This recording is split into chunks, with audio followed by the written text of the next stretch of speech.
I just caught a look of the title submissions. You guys are freaking great. Just hanging out all by myself, hanging out in an after show. I hope nobody interrupts me. I'm just gonna sit here and sing about bees. Buzz, y'all. Buzz, y'all. Buzz, y'all. Buzz, y'all. Buzz Aldrin, y'all. Buzz Aldrin, y'all. Second man on the moon. Some people think that bees are all that great.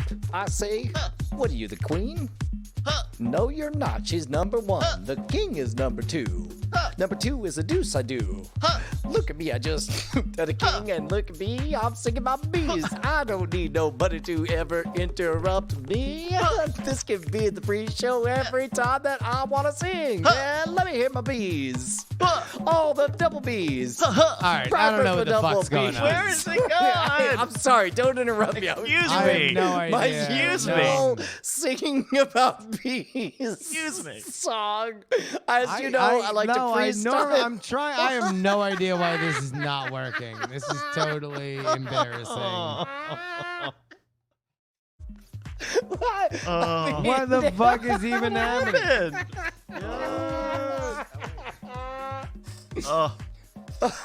Shit, somebody might have unplugged shit. Oh, unplugging shit. Oh. It's like King B, man. King B. That motherfucker. Bryce, I want you to know that your support and backup was noted and deeply appreciated because it only got weird. I figured I could watch Justin. People who couldn't see Justin on the screen, we could see Justin trying so hard. Yeah! Oh my god, it's so loud and no effects are being applied to it. Okay, there's that. There's the depth. Is that Yes Man? Yeah. Oh, you sound a little Yes under the Man. weather, Yes Man. Oh, maybe a little too dry now. Oh, the ghost of Yes Man passed. Oh, yes, man. Yes, man. Are you a spirit from the great beyond? Are you here as a promotional crossover with our friends over at Disney Plus for the new Pixar original Soul available at Disney Plus right now? Yes. Did you think that movie sucked? Anyway, life begins before conception. A very specific part of that movie's ethos.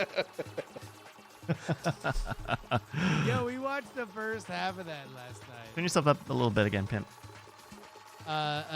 We watched half of that movie last night, and I liked it, but boy, does it very gleefully tread over things that people have gotten shot over before. Yeah, what's funny is they managed to, I guess, time all of that with their in-universe mythology and so on at exactly the right moment where all of it is boring enough that nobody feels like getting fired up about it. I can imagine an alternate timeline where this movie came out at just the right moment and seemed like a huge provocation, but it was. I mean, I thought the most controversial thing was that it tried to make jazz look cool. Jazz is cool. Oh. Yeah. Oh, you need to get out of here, white boy. That's too complicated. Bunch of tinkle, tinkle, tinkle, tinkle, tinkle. No, come Minor on. thirds. No, jazz is a thing. I mean, you ain't never been so drunk you just got to listen to some jazz? I'll listen to Drunk jazz is fucking. Ugh. I'll the best. listen to a clarinet sometimes, but keep it simple. Keep it simple. Scales? Yes. You can give me a doodle-doo-doo-doo-doo. That's about it. That's all I can Yeah, handle. and that's it, literally just that. You're like, I've seen enough. I've heard this. I actually thought all the jazz stuff was actually quite wonderful. Especially, it's hard to make that come alive in animation. Where when it came to the saxophone, even the breaths and the body posture and all that, I thought was really well communicated. And Yeah, I mean, I think the stuff that resonated the least with me, at least, again, I've only seen half of it, is the whackety schmackety stuff, like all the kind of they're 30 Rock cutaways, but also they have Tina Fey in them of like, well, I haven't had a teacher this bad since blah. And then they show Blah, and Blah has a little one-liner that we know because they're a famous person, and it's like, okay, this seems a little like that's a little departure from the normal Pixar format. But then again, it's like I can get why they did it, that they like are doing something so deep and so metaphysical that they went to a joke so cheap to like bring you back to some kind of equilibrium. And that's why like the stuff that worked the best for me is the fact that like everybody in the metaphysical realm is like just this joke ass middle manager. Like they are all these personalities of these like likable and capable, but ultimately uninteresting people for which we've all known all of our lives. And like, that was super fun. But some of the moments I'm like, I don't know. All these like sight gags and like, but then again, like all these movies are for kids. So mostly you're always serving two audiences.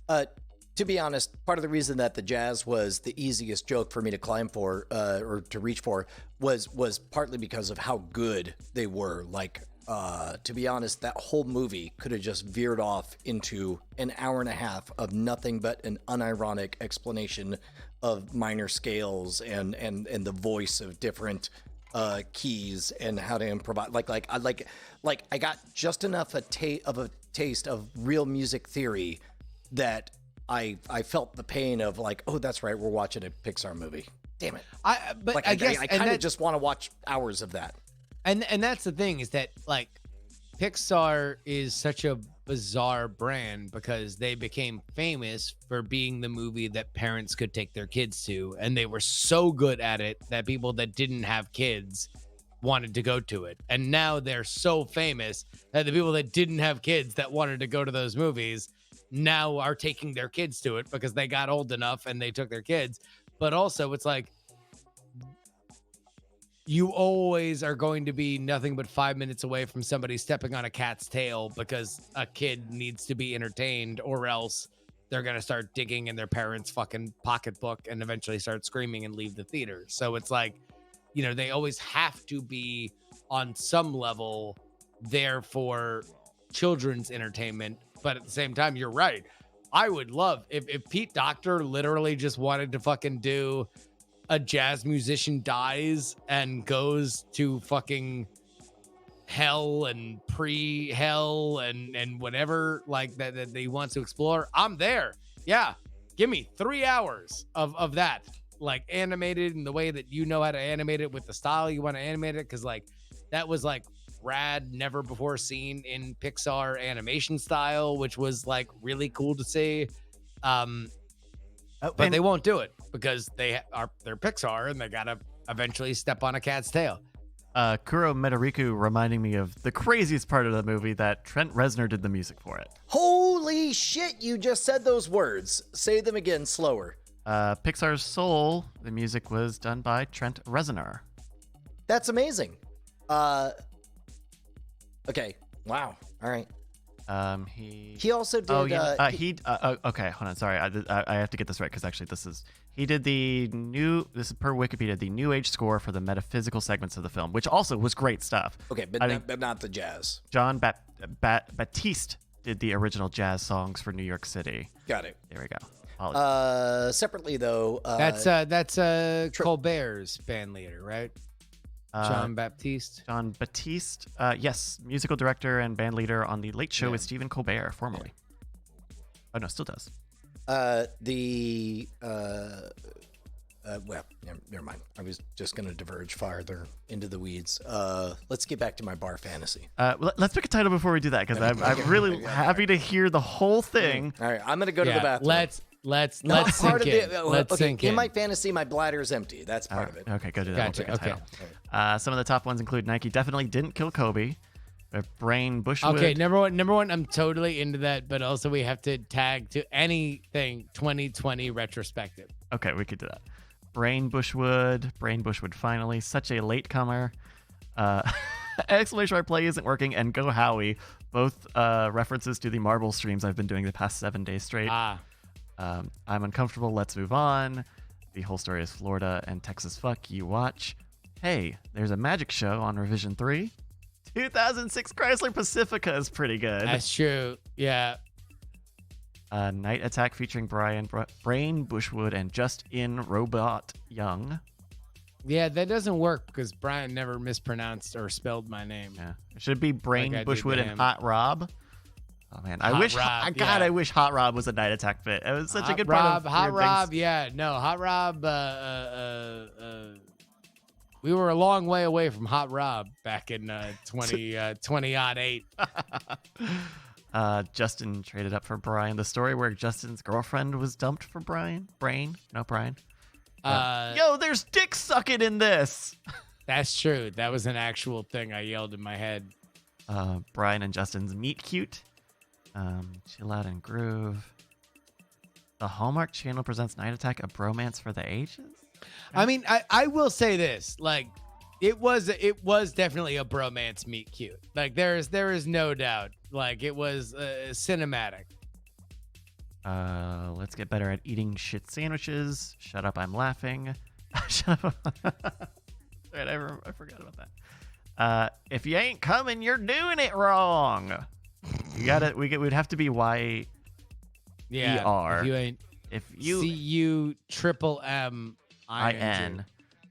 Let's see. Brian's Fragile Ego, which is Magic Talk 4, the host's origin story, the greatest O. Henry story. I don't know O. Henry well enough to get that. Oh no, that's the one which the lady she cuts her hair to buy a watch band and he the sells guy his sells watch his watch to buy get her combs. Yeah. Yeah. It's an O. Henry story. Both think they're cool guys playing Rock Band in the back of a 2006 Chrysler Pacifica. Let's see. Scroll through here. Dinosaur fucking a box. What a great way to end that bit. That was so good. Good. White ass podcasters. White ass podcasters. Let's see. Loud but hot guy, loud but hot men. Nice nerdy kid gets stopped billing. Your teeth don't go number 3. We all have buttholes, Mr. President. That I don't even know where that came from. Don't remember that one. No. The Great Irish Lobster Famine. There. 3 posts a day. Yeah. All right, let's go to the top It's here. true. Nike definitely didn't kill Kobe. Dash a 2020 retrospective is my vote. I think that works. Which one? Nike definitely didn't kill Kobe. Dash a 2020 retrospective. Jesus. All right. Sure. All right. Thank you to Spider by Zero and everyone who submitted show titles using the Bang S command. So Brian, where we left off, you were sat at a good quiet bar in the Not restaurant. because I wanted that let me- seat. Yeah. Okay. They're off-screen Tarantino and Matthew McConaughey look-alike that Brian does not acknowledge are there, who are maybe pulling out paper to write a script, and they are there for Brian to ignore to be a good fan. One of them tries a scam school bit to the other, which Brian sees in his periphery. So you have not ordered food yet. Also, if you're feeling frisky, maybe one of them leans over, puts a hand up to their whisper, and then I barely see one of them pointing over at me like they recognize me, but they want to be cool. So you and need not to bother me. know that they are talking about you, but you can't just see them obviously doing a bit from the show. Right. So like because they something- could have learned it on another YouTube magic tutorial program. Correct. So maybe Tarantino lookalike leans over, whisper, and then McConaughey lookalike says, all right. And then Tarantino lookalike says, I permanently injured Uma Thurman. and then that's the last I pay attention to them. All right, wait, Okay, hold on. Can I plus this? Yeah, please. The Matthew McConaughey stands up and then does a very Matthew McConaughey like gesture like whatever you would imagine the best Matthew McConaughey gesture. Maybe it's a salute. It's Maybe a wry it's like- it's a wry smile at somebody misspelling or No. mispronouncing his name. That's the most Okay. Matthew McConaughey thing, because it's something he actually did to my wife. No, but this is a big thing because it's gonna precede a statement. Mm. And he just points at you and goes, "Most famous man in Austin." that was And pretty then good. gets outta McConaughey.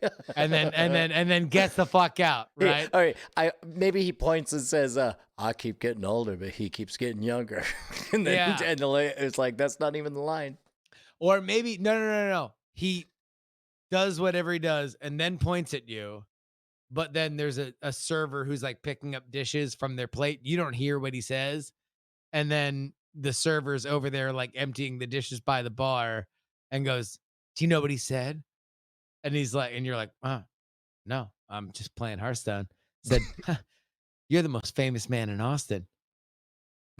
Oh, Come on. Come Come on. He also mentioned that when he played his iconic role in Interstellar, he was trying to channel what it meant to be a good dad, and he was portraying you. Yeah. Yeah, He's like, he's- "Hey, you're the best dad." yeah, okay. I was But was a good most dad. importantly, I- I'm ignoring all of this.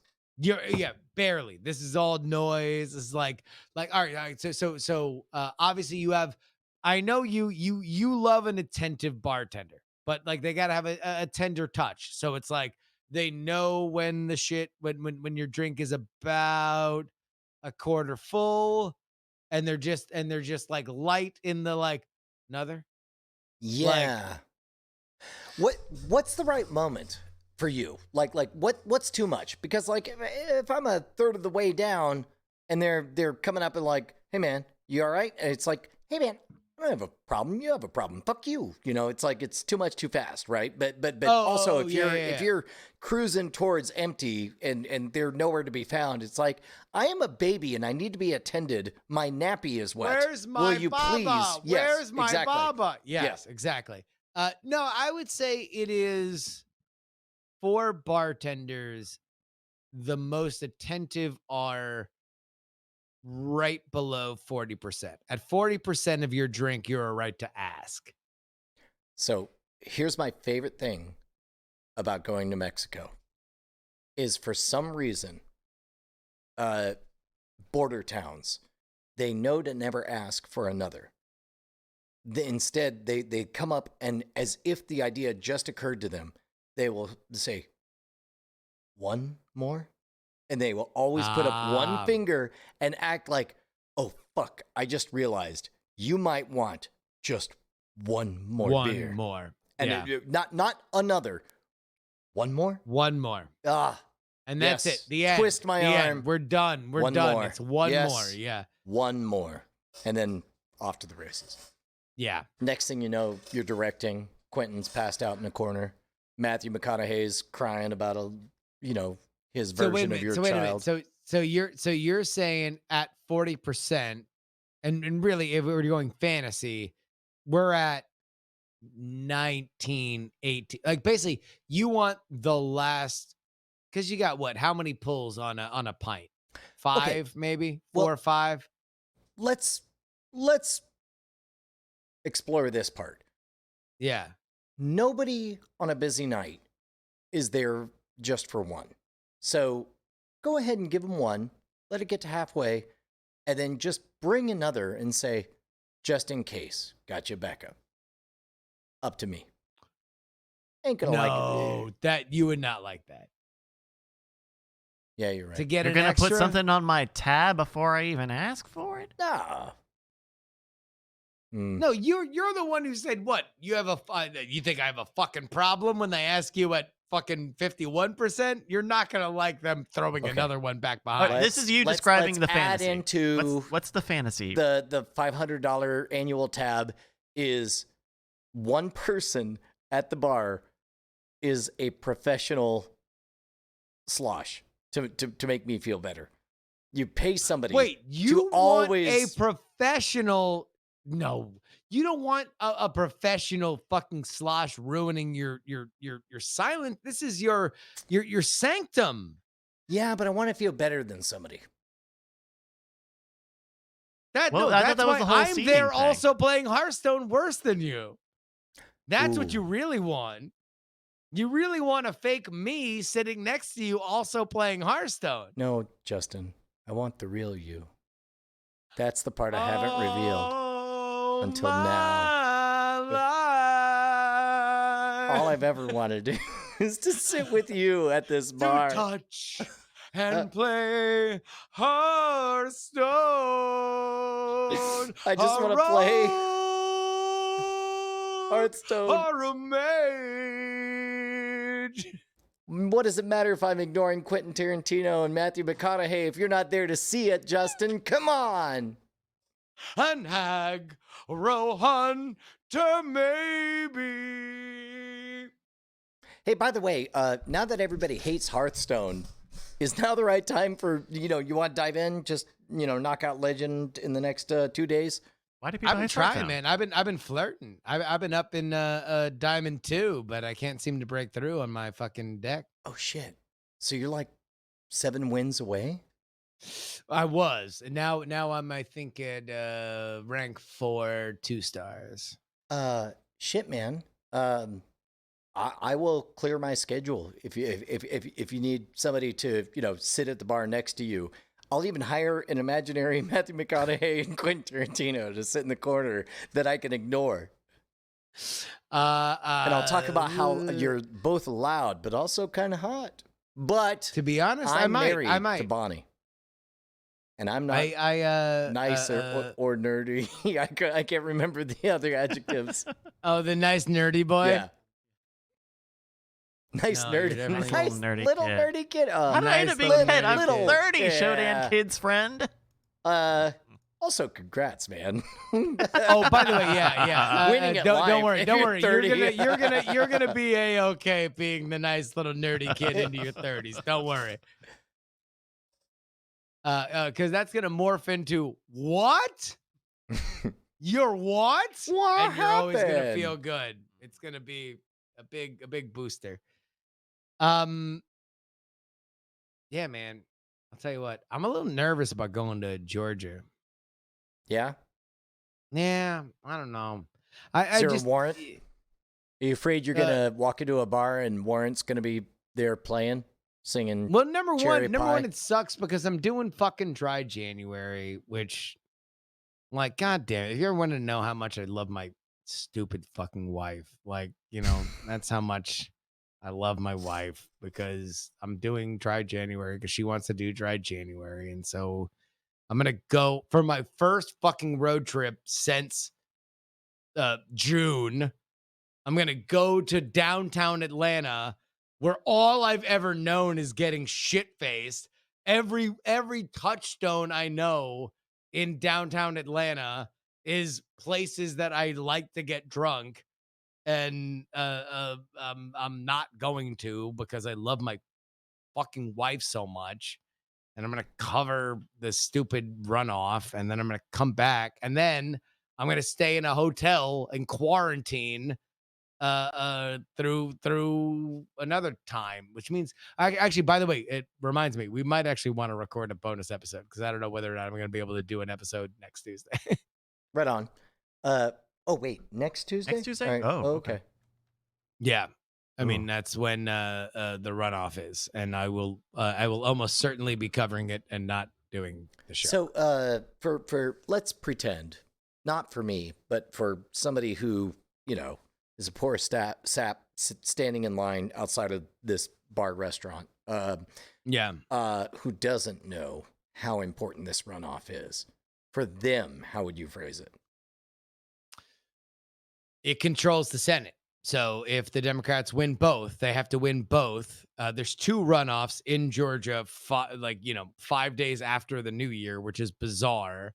If the Democrats win both, which is, one party is probably going to win both because everyone's going to vote at the same time, then they win control of the Senate. If the Republicans win one of the 2, then they hold control of the Senate. So smart money is on Republicans, because less people turn out for runoff elections than for general elections, and Republicans tend to turn out in those elections more than Democrats do. And I guess from but also like there is a good candidate on the Democrat side, and then a total hilariously, like, one of those people the Democrats like to run that are like literally just somebody doing an impression of somebody else.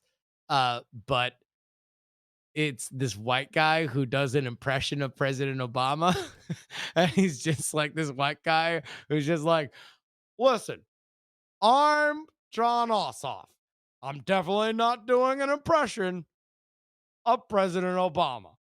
now let me Just tell so you you something. know, let me tell you something.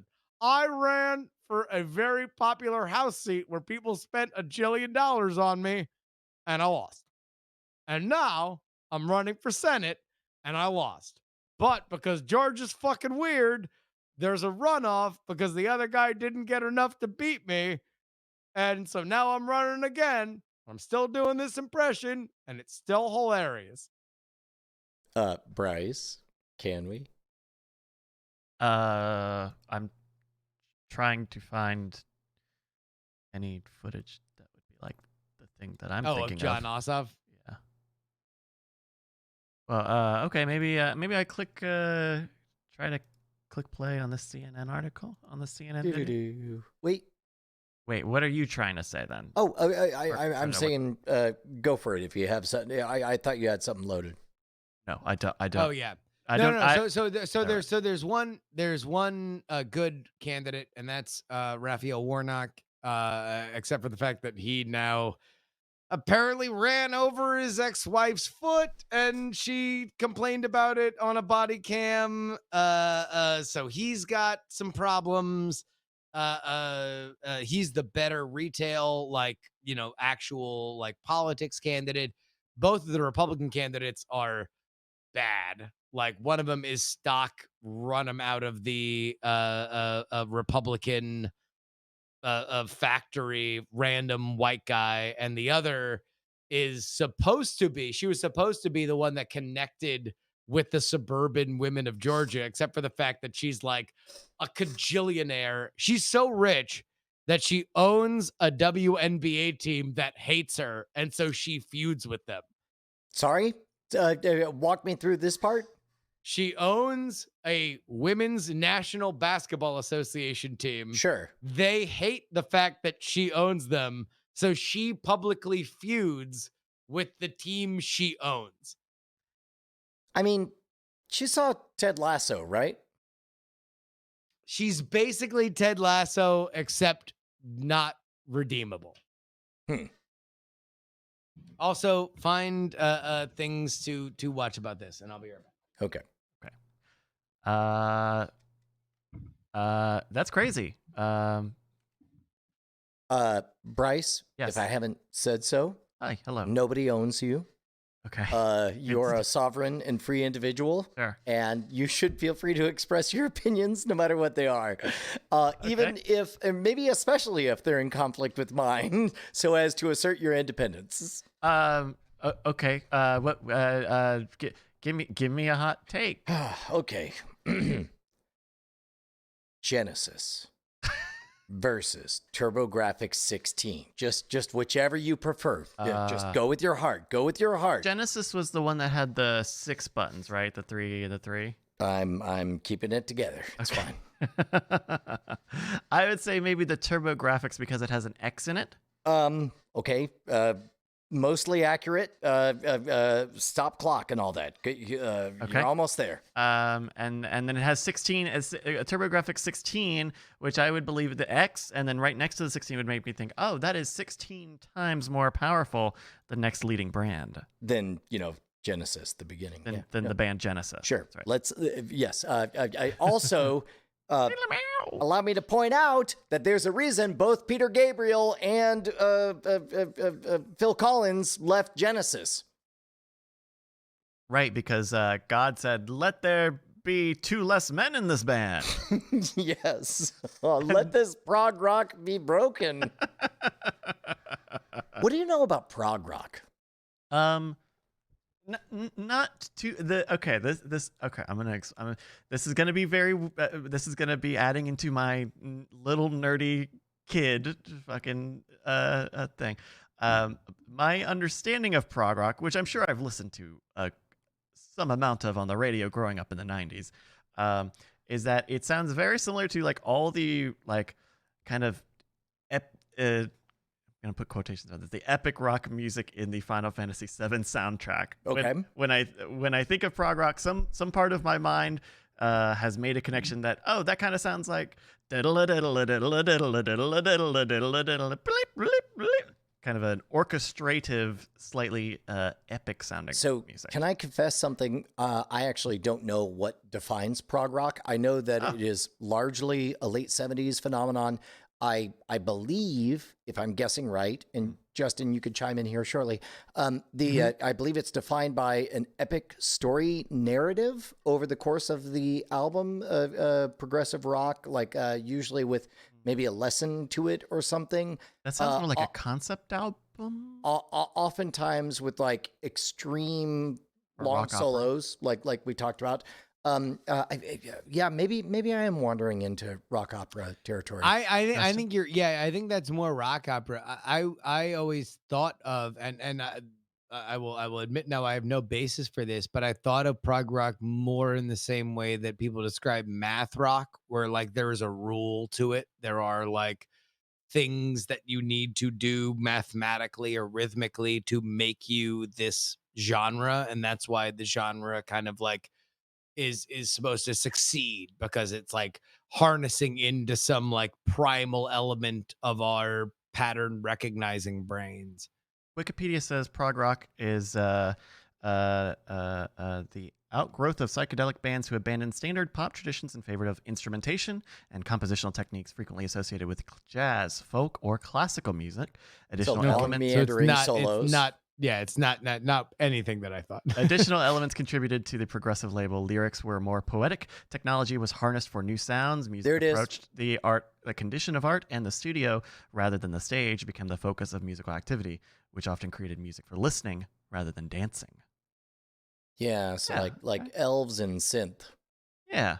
Fantasy, long solos, long albums, fantasy lyrics, grandiose stage sets, and costumes. I think we were all a little bit right about there. I think all of us were I think that's weird, because it just sounds like modern music, right? Because like there was no artist that like, I mean, I guess like, well, you know what?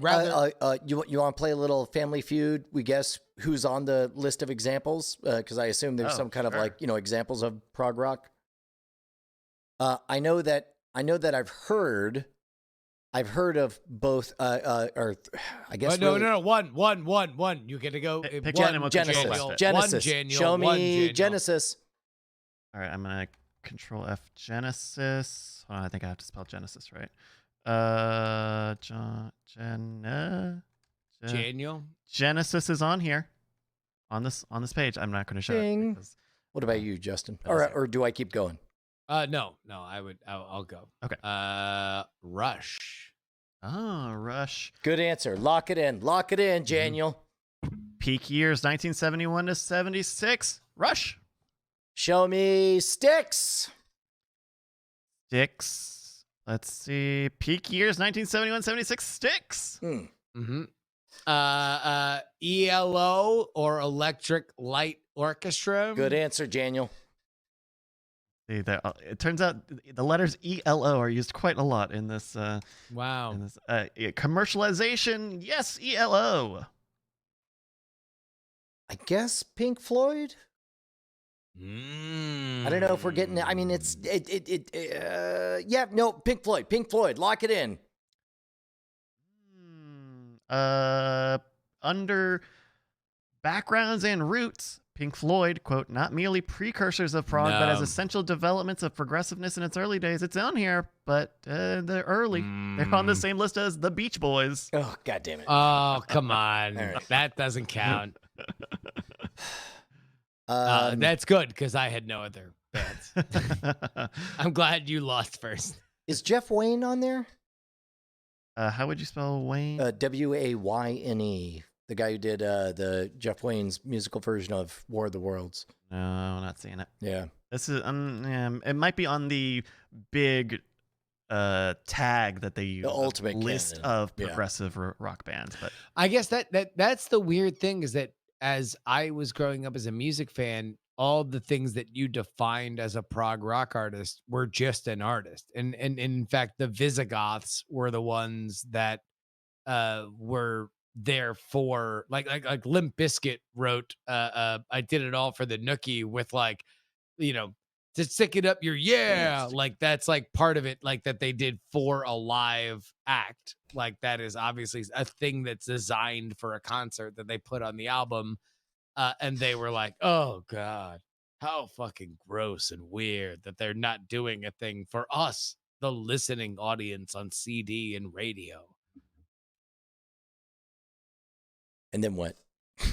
I'm just saying that it was a no. popular song, They were the outsiders. Like Green Day was like a band that, you know, was a punk rock band, theoretically the quintessential live music, that then goes within 2 albums from Dookie to American Idiot, which is like an actual fucking rock opera. So, man, first time I heard Green Day, I thought, and this is going to sound like I'm doing some shtick to shit on Green Day. I don't really have a dog in the fight either way, but I remember exactly where I was. I was at the University of Texas weightlifting gym thing or whatever. Nice. And it was around the time that Bud Light was doing a whole bunch of these very self-aware radio ads. And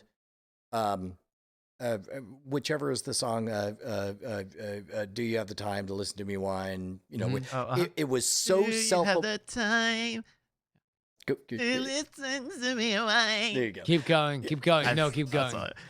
No, come on. You know the rest. Take it, elves. We're Prog. I legitimately thought the song was a Bud Light ad, and I was waiting for the part where they would reveal that it was a Bud Light ad, and instead it just kept going for 3 minutes, and then it was over, and I was like, and then they went into another song, and I was like, that's weird for an ad to never mention that it was an ad. Wow. They were probably the first band that I loved that wound up being cool. Like the first bands that I liked when I was a kid were like Ace of Base, like Weird Al, because Weird Al was a whole different track. That was like as soon as I understood what like parody was and everything, like that was a whole different track. But it's like, you know, growing up in South Florida where like dance music was fucking all over the radio all the time. Ace of Base was like, oh, cool. I like this song because this is some shit my mom plays on the fucking radio. But Green Day was the first like MTV band that I like really, really, really loved. And that album specifically was like so huge. And apparently they were gonna do like a 25-year tour for Dookie, and I guess it just never came together, but they were apparently like rehearsing for it, and like and the tour never materialized, but they were gonna do, because they're from the Bay Area, so it would have been like this amazing fucking show in Oakland, where like hardcore seeing them at their first like show kind of fans would have been at, and never happened. Yeah. What how many what's the most recent album you are absolutely certain, the most recent release that you're absolutely certain you've listened from the beginning of the album to the end of the album on? Like albums as a single molecule, as a single unit of music. Like, you know for a fact that this song or this album, however long ago, you've listened to from beginning to end. Most recent? Because I mean, my answer is there was one this year. Oh yeah, I mean there was one this month. Like I've actually listened to a lot more music. So this is the part where you tell us about it. Oh. Yeah, I mean I would say shit. What was the? It's either the posthumous Juice WRLD album or Unusual It's all Story. rap stuff. I don't fucking listen to anything but rap that's new now, which is weird, but that's my phase that I'm in. So it's either that or one of the fucking Griselda. It was either fucking god damn it, not Conway, the other one. Anyway, one of those guys. Mine this year would be the new Lady Gaga album, Chromatica, that came out, which is, I think, a banger from beginning to end. And then the past few years, it would probably be I think one of my favorite albums of all time is from a few years ago, from this artist named Sophie.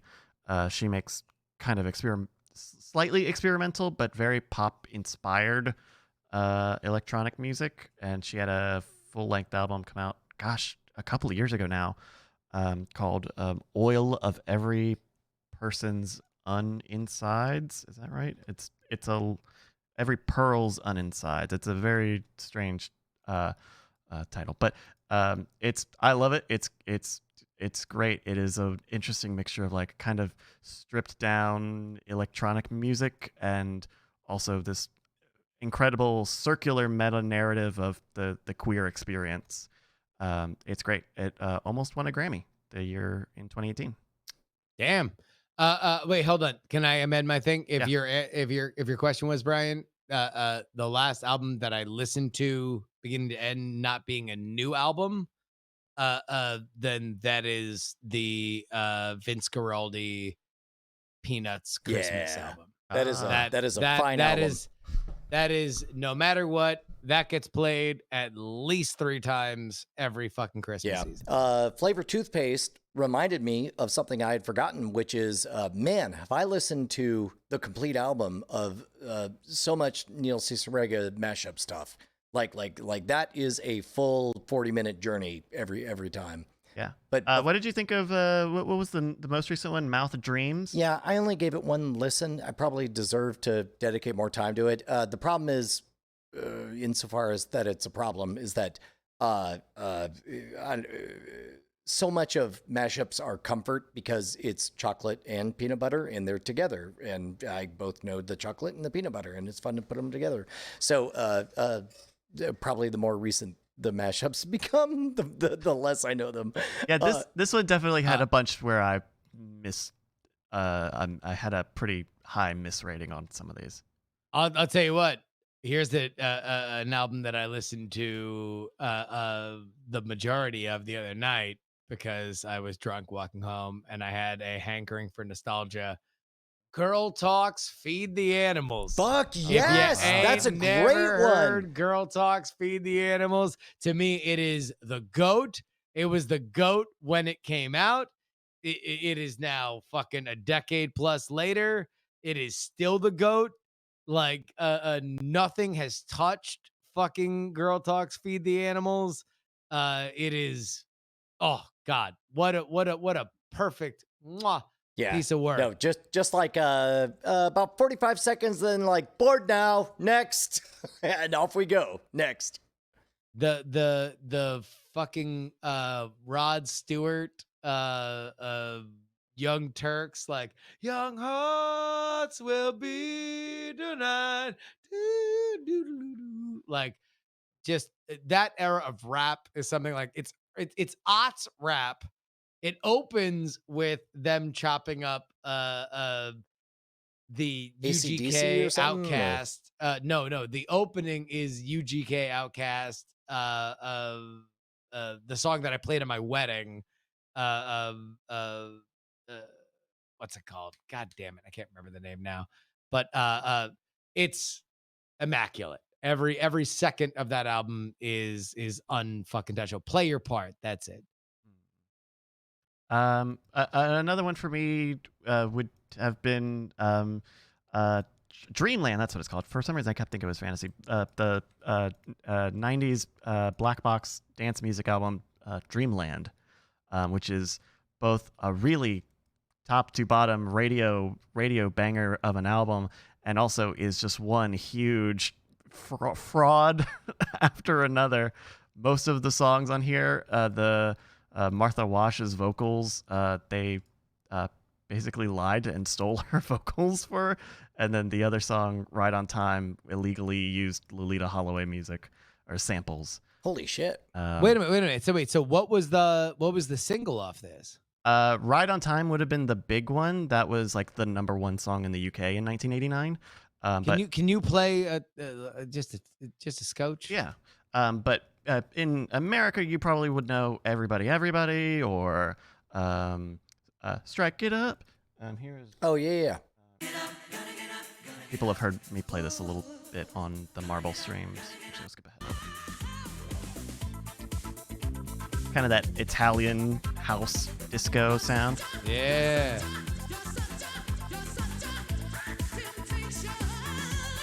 Oh, wow. Yeah. But this is, I hear you, Marky Mark. and this is, the vocals on this are re-recorded.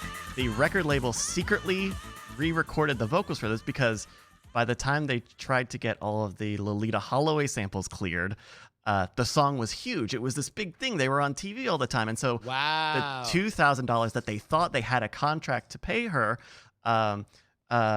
apparently that contract just literally never got signed. This was 1989. There was not email. They just thought they had it signed and they didn't. And so they secretly re-recorded the vocals with... Boy, that is a thought I don't want to think too hard about. about things that I think are signed somewhere.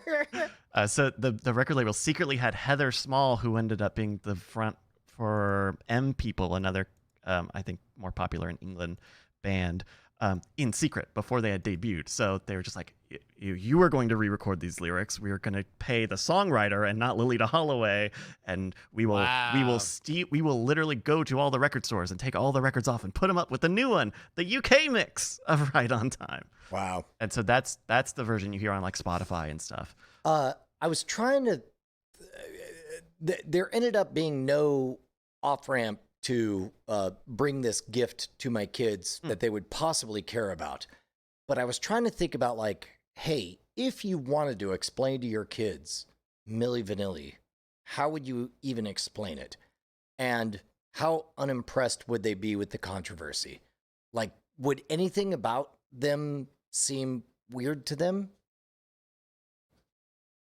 No, in a world where like they're growing up was... on animated characters that are, you know, they grew up on like the Gorillaz, a fake animated band that full on had a fake evolution, including breaking up at some point and all that. The weird thing about Milli Vanilli is it really was this outgrowth of the idea that you needed to be like back in, you know, radio up to the 60s.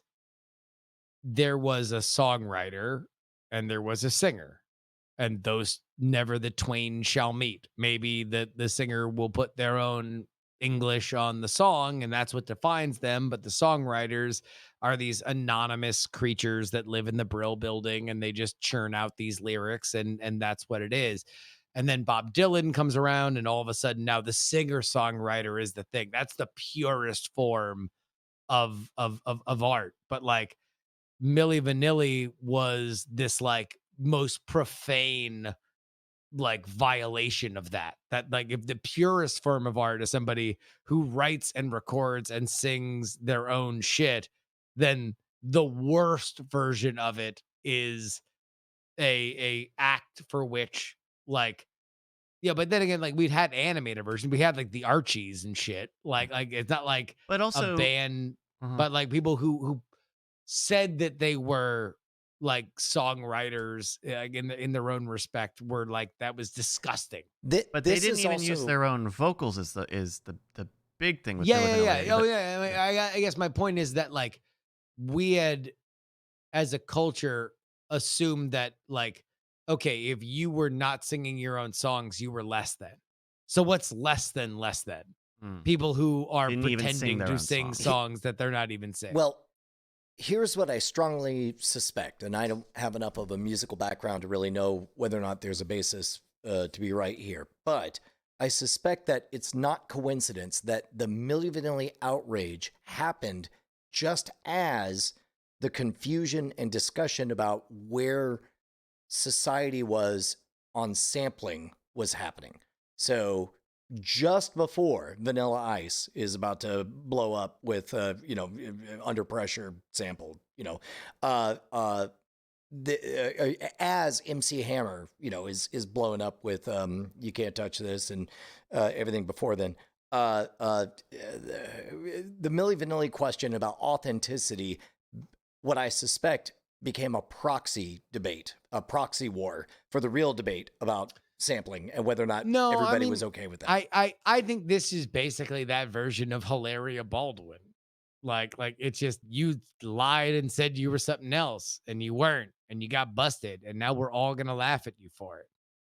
Like that's just like that's always that is then now forever. Like in terms of like we can discuss the roots for which it came from and why we were laughing so hard artistically, but like they said they were doing a thing, they weren't. It's embarrassing. And also like I think it's very, I have had recently had a chance to also look into some of the stories that we're talking about here. The weird thing about Milli Vanilli is that it doesn't seem like anyone got mad at their producer who set them up and did all of this behind their back, and then would go on to do it again years later after all of the Milli Vanilli shit happened. Go on. That's pretty much the beginning of end of it. The other artist that the producer had done it too. No one knows. It was very small, and I think might have just been in Europe. But their producer ended up kind of not getting any of the heat. Frank Farian, that Rob and Fabrice of Milli Vanilli, because they weren't because Milli Vanilli they were famous. Put Behind the Music on the map. Like that was the Behind the Music that defined Behind the Music formula. Facts. Act 1, success. Act 2, miserable. But then Act it all 3, went wrong. Sure, they're back, I guess. The exception to the rule, Huey Lewis, Act 1, awesome. Act 2, Ghostbusters ripped them off. Act 3, gotcha, Still Ghostbusters. Awesome. Also, you probably shouldn't have said that live on TV because you definitely violated a NDA. And now you're being sued by Ray Parker Jr. Congrats. We just incepted our own Act 2. This is now the lowest moment, except for the part where you had to cancel your Austin date right across the street from where Brian lives because you went deaf. And I couldn't fly in to see him. God damn it. That was going to be a fucking epic evening. That would have been fucking great. Like that whole Behind the Music is nothing but, you know what else is great? This other song he did. He's fucking great from beginning to end. Yeah. Everything about him is great. Oh no! And then past that, he went on to have like a Broadway career and shit. Like that dude is just a goddamn machine until the machine broke down.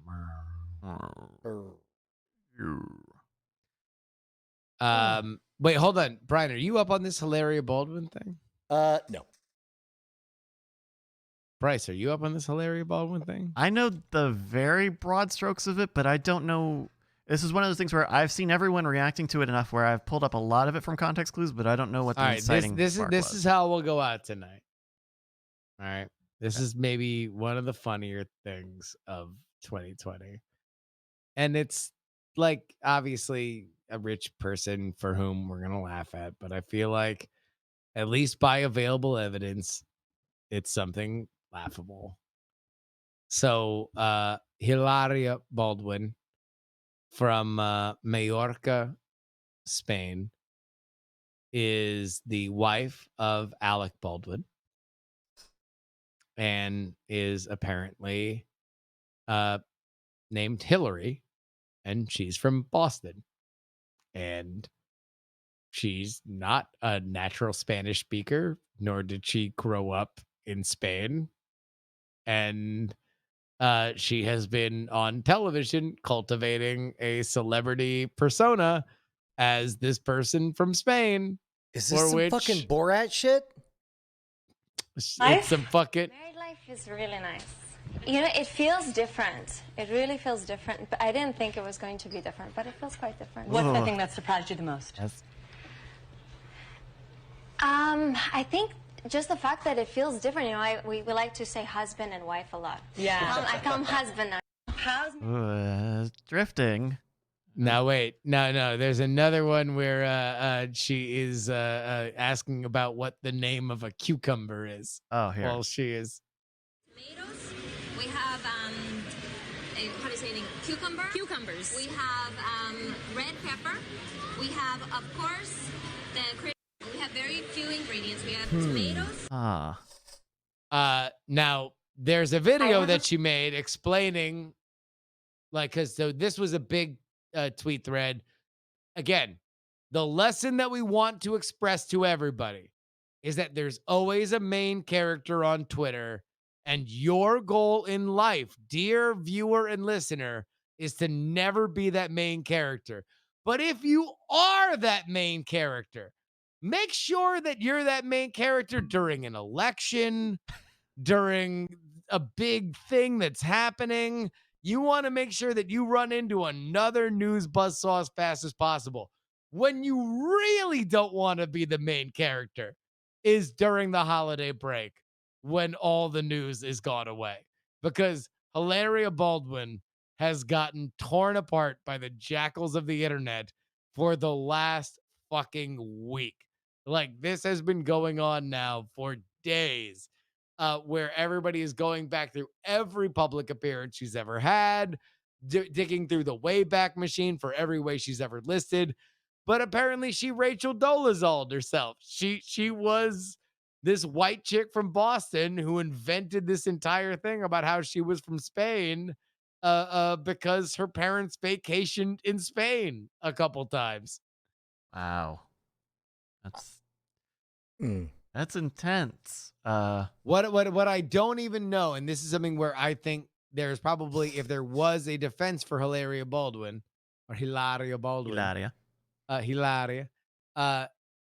it is whether or not she actually speaks Spanish, or whether or not she is just like a Spanglish, like, because I know a ton of people who are like from Cuban families in South Florida or Puerto Rican families in South Florida that don't speak Spanish. They speak Spanglish because they speak it with their like parents to like move life along. But like, I don't know if she is a native Spanish speaker. I would imagine that if she were, during her "Let me explain this shit" video, she would have done a portion of it using the vosotros form because she's apparently from Spain.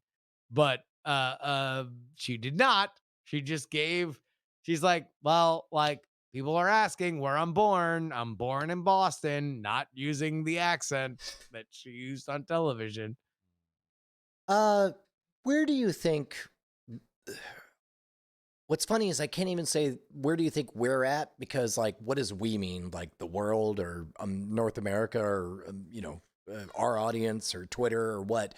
Like, where do you think the pendulum is swinging in terms of our hunger for quote unquote authenticity, or to believe in authenticity? Because there's an inauthenticity even on things that claim to be inauthentic, like the first Borat movie. Like, there was an amount of fantasy building about the fantasy that they were pulling the wool over everyone's eyes with the fake fantasy that they were building in the fantasy world.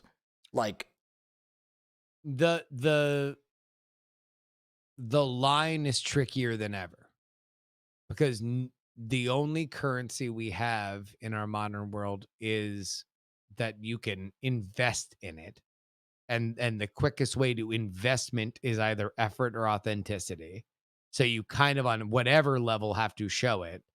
But it's like, whether or not, who's that dude, Mark Robeson or whatever, the guy who built the glitter bomb thing? Mark Rober. Like, Rober, right? Like, that dude legitimately built a fucking glitter bomb, or at least it appears by all, measures that he showed his work on. I'm going to assume that each year he hasn't CGI'd that. Right? Yeah. So let's assume he did it, but obviously he, at least last year, not this year, he hasn't, at least to my knowledge, gotten shit for whatever video he did this year. But last year he got shit because some of these people were clearly fucking faked. And it's like, okay, well, where is the fact that people were able to see the seams made people annoyed, and that was its own news story. Now maybe it made the whole thing bigger, but like still people were frustrated by the idea that they were not being fed the straight truth. So I would say that our hunger for it is bigger than ever. Our ability to be fooled on it is about where it has always been. You just need to put more effort through it. I do suspect, hope that stuff comes in waves, and what we're seeing is let's go back to the aughts. The aughts was a time that we were seeing in pro wrestling the rise of the smart marks, right? The smarks, and also at a time that people were willing to buy all in at the beginning of the dawn of so-called reality programming at the time, right?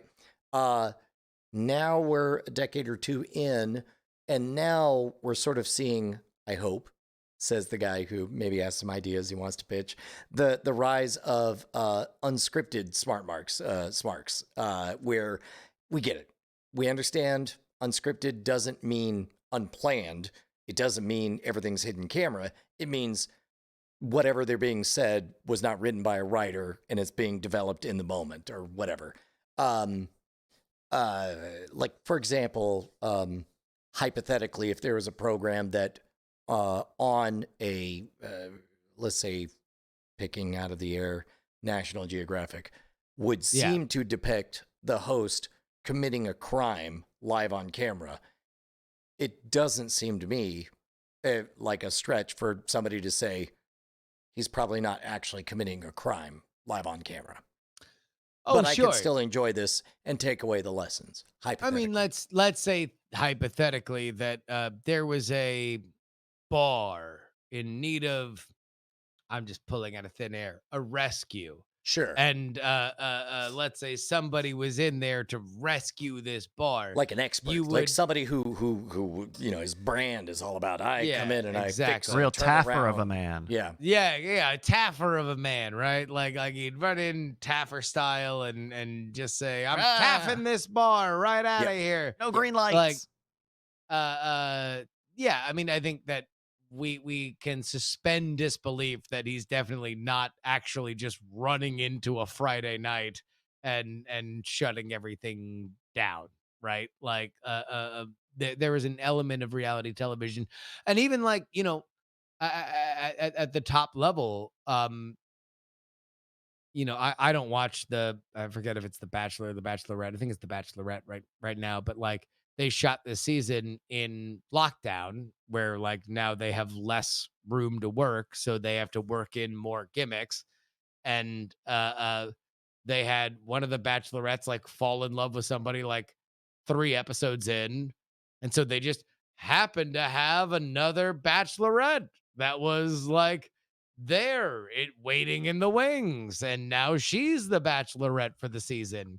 And like, that's been fine. People love it. They love the swerve because they're mostly dialed into the idea, the premise. But then again, it's like, you just got to be good.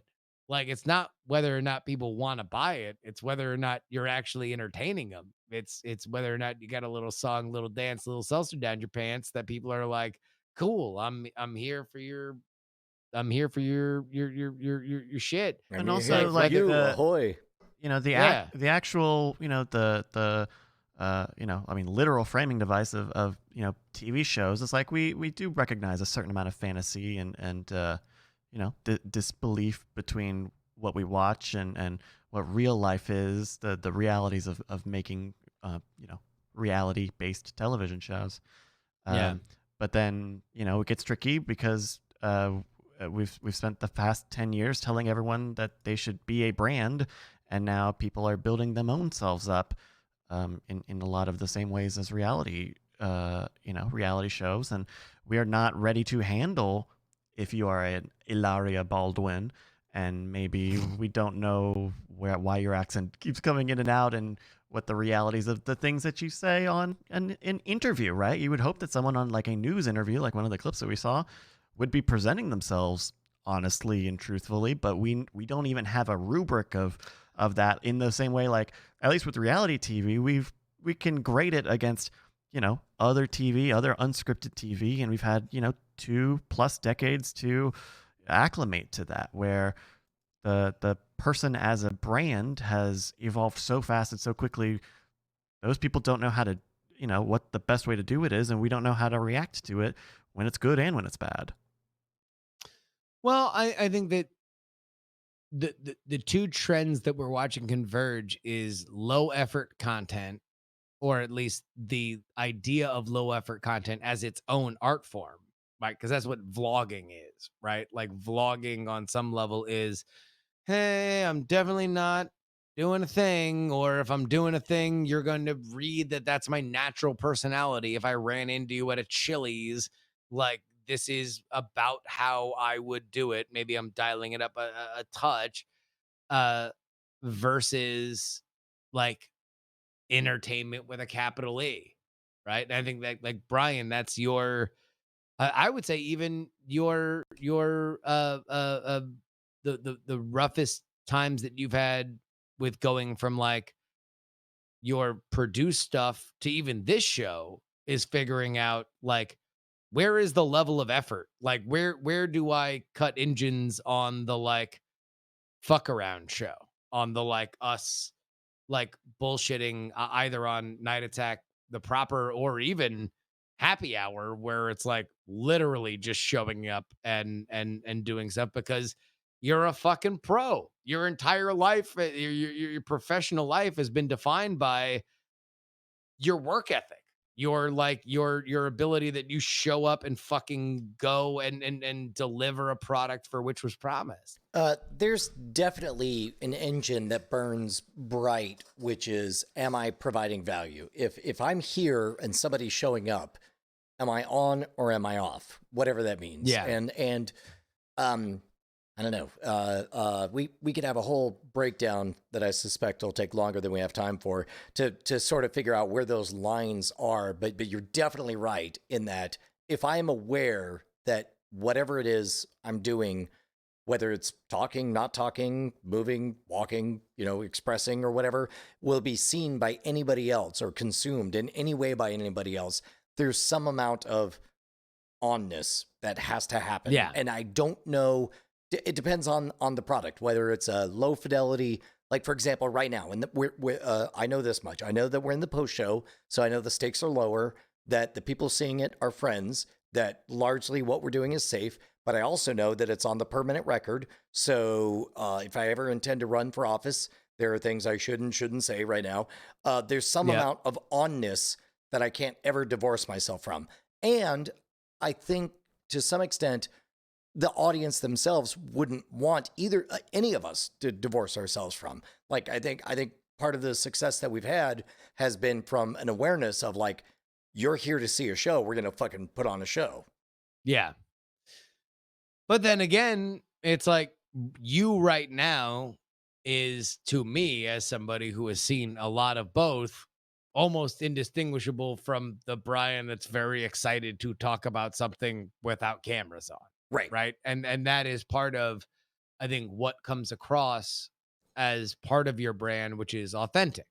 Like, people see you and they feel like they know you. And that, to me, is like, again, I've said this a million times, but on the internet, there are two currencies: effort and authenticity.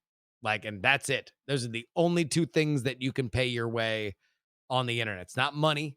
A lot of people got a lot of money and they do dog shit with it.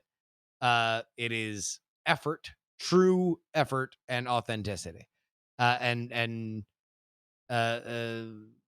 navigation of that in a world where it used to be like, well, get the right songwriter, get the right singer, get the right actor, find the right, a choreographer and do a dance, whether or not it's good or not. Like, I don't know. Like, we're a long way from home, and all this shit is changing really fast. Yeah. It is weird to me that the standards that are being held in the case of this, busted Borat story or whatever, where it's like, just pivot who the person is, alter the performance slightly, change whether you're punching up or punching down, and suddenly those same people who are howling with laughter at busting somebody are suddenly cheering for them for taking on powers that be or whatever. And it's a weird thing at timing. I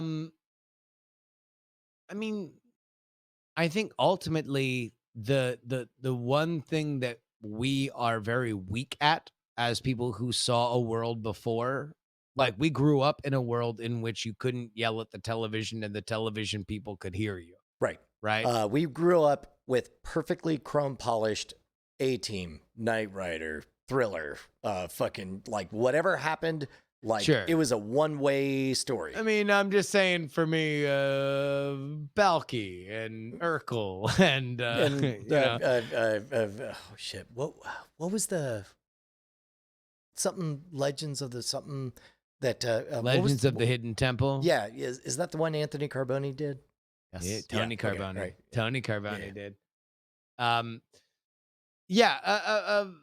Like we grew up where there was a barrier, and now everybody grows up without it and lives without it. And so it's like, not only do people that grew up with it not realize like, oh, that's a thing because they've never been yelled at like that, but even then, the people that grow up now, like everybody has a social media, everybody has a comment section. Like we grew up in an era where like you only had a comment section if you tried to do something. Like now, if you dare to start a social media account, any social media account ever on any platform for any reason, you have a comment section. Everyone's going to fucking deal with that. That will be normalized the further we go along. But we're, you know, we're strangers who showed up to a new country with a one-way fucking ticket where it's like, oh, wait, like we, at least me and you, Brian, we came here for the fuck show. Like we came here for the comment section. We were trying to do something. God forbid people that didn't realize that was the new reality, that didn't realize that like, oh no, wait, people can yell at you and they don't even know what they're saying, or maybe like they're saying something in a totally different perspective than the way that you're reading it. And now your entire most vulnerable moment is shaped by a stranger's word. Like, oh boy, And what a fucking crazy time. and it happened quietly and quickly, right? I mean, it's I Really fast. Today I was just like I was reading a forum and I was getting some news via this forum, and I saw the first post and it had the link to the article and it had little excerpts, and I thought, okay, hey, I've had a good positive experience. And then you just read the comments or you read other posts, and like the injection of other people, the injection of third party people has truly ruined, I think, in a lot of cases, made works on the internet worse, for the worse. And those systems have become normalized because that also, hey, turns out makes Facebook get used a lot more, makes Twitter used a lot more, right? I mean, these that's how these things are designed to be used, so that the most people possible are on them for longer, so they see advertisements. And that just happened within a span of a couple of years, and it's that is the folly of the internet, is falling in love with it at any point in time, because it will always change, because humanity is always changing, and the internet is nothing but a bunch of receipts for our own actions. And if there's one thing that we can say throughout any phase in history, let alone one that changes as rapidly as we have over the last 200 years. I mean, like, think about what 200 years ago we were compared to now. It's a different fucking planet, literally, like in terms of like how everybody interacts with each other. We live in a world in which we all record every step now. And so now it seems even faster than it did before, only because we can chart it. And yeah, we can lionize the GeoCities days or the MySpace days or the early Facebook days, or when there was only fucking 8,000 people on Twitter and everybody was friends or whatever. And we can sow nostalgia into it, which we will and do. But guess what? This fuck show has no end, and the only thing that we can do is hold on to the scruff of its neck until we all fall off and get trampled because we faked a Spanish accent. Yeah, but even then, like, that's just act 2 of a look. Like we talked about, I've seen behind the music. Everything's in act 2. Everything good that happens is act 1. Everything bad that happens is act 2. Oh, I mean, fucking Hilaria Baldwin can come out and say like, yeah, Then I love cured Spain. AIDS. You know, I love Spain. Buy my yoga course. And like right now, she has never been more famous. She could put out a yoga course or a Spanish cookbook or some shit and like be gigantic. She can get cast on Real Housewives in New York, and it would be the biggest fucking news on the planet. I Like, would watch that.